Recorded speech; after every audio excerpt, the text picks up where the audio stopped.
Hello and welcome to Newsclick. Today we have with us Mahmood Farooqui to discuss Dastangoi. We have already discussed this earlier in Newsclick. Yes. So we're really taking, in that sense, a stock taking after about a year or 2 years actually. Yeah, 2 years. Almost, yeah. How do you see these 2 years that you have spent in developing the genre, because now it's really widely known? What do you think have been the main reflections you can have on these 2 years? I think the most significant thing that has happened in the last 2 years is that we have now, since we spoke to Sudhanva, we managed to hold workshops in Bombay and Delhi, and now we have a much larger team of people performing Dastangoi with us. About 5-6 people in Bombay and about 8 to 10 people in Delhi, and more under preparation. Now that is wonderful at two levels, One, that we can be performing in Delhi and other people can be performing in Bombay or other places almost simultaneously, as has happened a few times in the last few years, Last 2 years. We're performing here, someone is doing it in Pune, someone is doing it in Bombay, someone is doing it in Jabalpur. The second thing that has happened is the book which has came out, which hopefully will carry the same process forward, See, that's a very protean form, and there is a huge number of stories. We can't tell all the stories. And the only way for it to, transform itself from a successful show into a genre of performance will be when there is a very large number of people doing it in different cities and parts of the country. So the last 6 years, you have actually been able to revive in some form, at least Dastangoi, not just as you're doing shows, but also other people taking it up as an independent form of entertainment. Yes, that has been the endeavor, that it should be known, the brand name should be Dastangoi, and people should know it not through an individual or not through a particular performer, or maybe through a range of performers, I have a very mixed feeling about using the word revival, because it was the art form when it flourished in a particular context, in a kind of an oral context, with an audience which is entirely, intensely familiar with the stories, familiar with the language, familiar with the background, the tropes. We don't have that luxury. And we have revived it, and I have put it back on a kind of a, more or less a kind of a proscenium space, which is not where it was. So it will become revival will be a word to use more aptly when we have been able to make successful inroads into the bazaars and whatever they are in today's form, in today's world. Do you think in that sense the Dastangoi's form can actually change and it can be different from what it was? I think, of course, it can. To a certain extent, it has changed already, because it has become a sort of established stage form of our times, something to be done on stage. But I think over time, as we move out of the proscenium, if we are able to do and travel, travel to the villages, travel into the cities, I think that is possible, because it's the economy of the performance is so low. All you need is a takhta and a gadda and some people to be able to hear you, and it should be possible over the coming time, The other thing that happened in the last 2 years that I forgot to mention is that we have adapted a few more stories into the format, which has always been there at the sort of in front of us right from the beginning, since I started 7 years ago actually this year.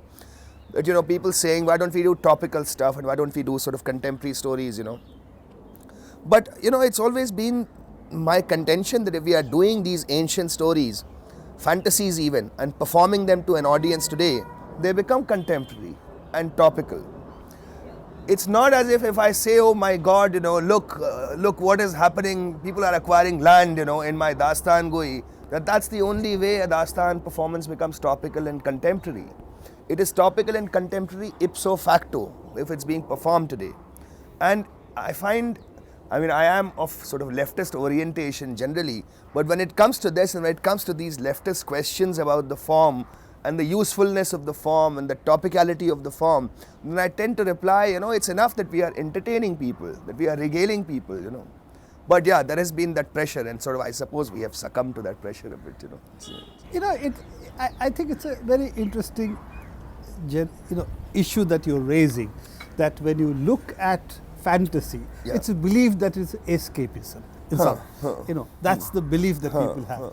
But fantasy can also be magical realism. So in that sense, the border between fantasy and the real is always artificial. Yes, it is, absolutely. And fantasy is always a comment, a political comment on the society, that it is being sort of narrated in or narrated to, because when you have in these fantasies kings who are so rich, then all the kings in the real world, pale into insignificance, really.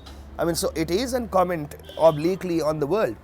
But even more than that, it is a comment on the world in the sense that, medieval poetry is a comment on the world, and and all comments on the world therefore are in some senses political comments, even if they are, stale and hackneyed themes of the ephemerality of this world. It's still a political comment to my mind, It's just a question of harnessing it and seeing it in the right way. If you're doing to a contemporary audience, and obviously you'll bring in contemporary comments also into a fantasy which may be about the past, which you do in your performance. No, I feel so. That's right. But at the same time, we can keep performing the old stories, and the comment is inherent in it, because I am bringing back a 200 or 250-year-old story which has been neglected due to political reasons. I am bringing back a language on the stage which has been marginalized.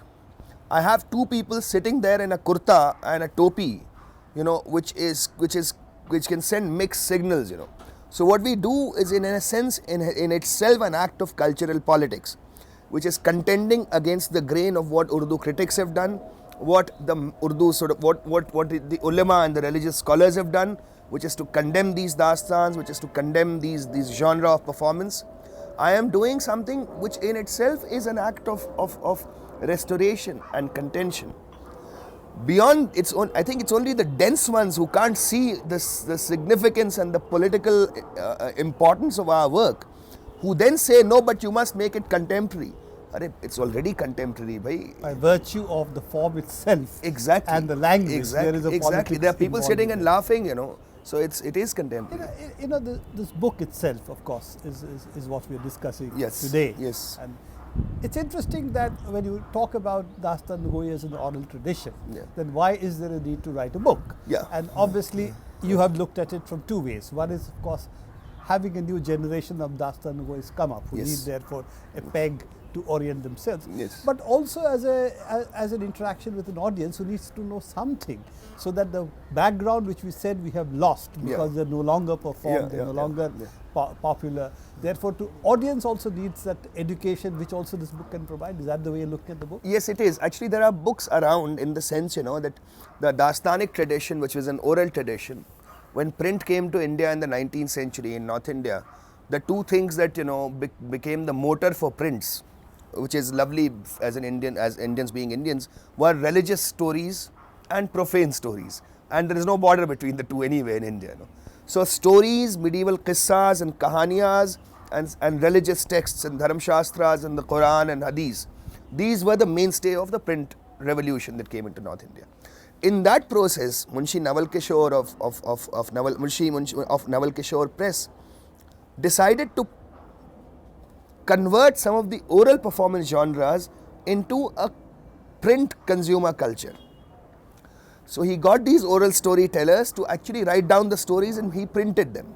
So this completely oral tradition was very successfully transformed into a print commodity of over 46 volumes. So that had happened earlier.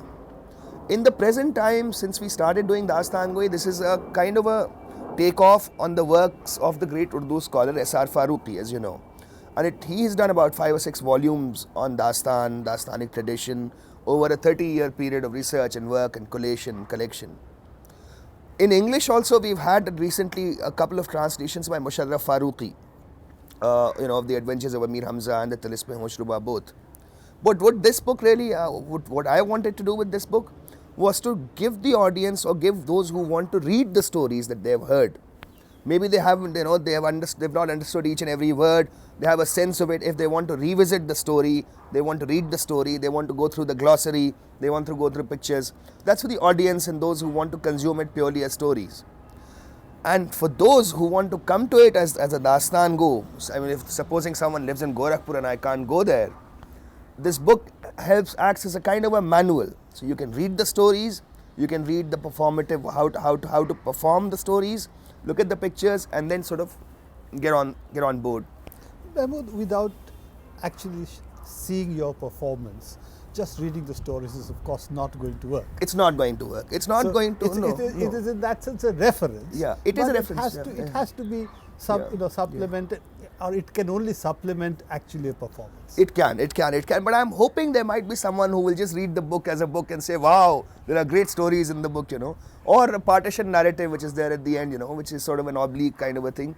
But yes, you are right, broadly. It is not going to make sense to someone who has not seen the performance. And as you yourself have said, or S.R. Farooqui has said, it is a different art form than the written art form. Yes, it is. Therefore, it's not a novel. No, it's not a different oral form of a novel or a pre-novel. No, it's really a different art. It is a different art form altogether. And the main difference is there is an interaction with the audience always. Yes, always. That transforms the performance each time you do it. Absolutely.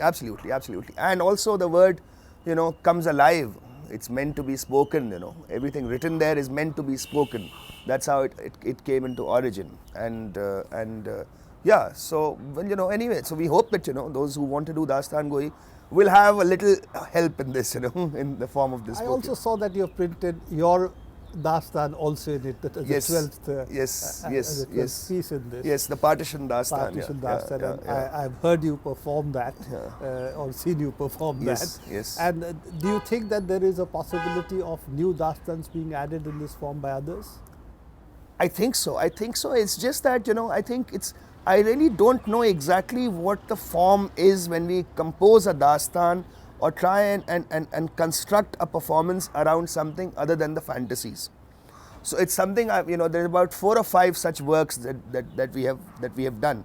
I'm not exactly sure what works and what doesn't work, I mean, Farooqui Sahab said to me that Ghare Baire that we did the other day at the lodge, for him it didn't work as a Dastangoi presentation.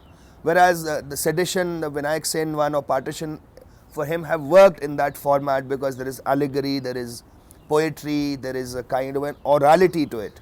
Whereas this is much more staid and much more plain, and the language doesn't have the lift in order to, because it's not enough for language to be literary in order to become a performance piece. It has to have that quality of being able to be read aloud, to be said aloud, It just can't be enough. It's not enough that it's beautiful or it's right, It has to have that loudness to it, in a sense, a kind of a bombasticness to it. So, over time, I think it'll work itself out. And, but yeah, I mean, I think others can certainly compose things. You've also looked at folk form. Yes. And you have also tried to incorporate Chauboli, Yes. your recent performance. Yes. So do you think that folk art can also be transformed in Dastan? I think that can be very successfully transformed, because that's a world which is cognate to the Dastanic world, which is like sort of agnate, so to say. It's like related in the world, in the people, in the beliefs. Objects can speak, the fabulous quality is there, the fantastic element is there, so that they can eminently lend themselves to it. Anything before 19th century is game for us. So we're going to try and develop something around Ramanujan and his folk tales and his essays on the Ramayana and stuff, Yeah, so that I think that is eminently possible. But yeah, generally when you're talking about the modern world, the allegorical format works because the Dastanic format gives us a structure, The tilism is a magical, fantastic place.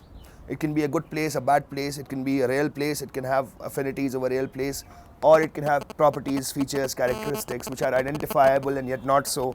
So the tilism can travel anywhere. Everything is a tilism, So you can set a story anywhere. So the Dastanic format has given me this liberty of, carving a narrative around that, and we'll see where it goes from here. Last question. Do you regret leaving your academic work and taking up this instead? Not at all. Do you think so? Are you, where would I, the Vavas? No question about it at all, not at all.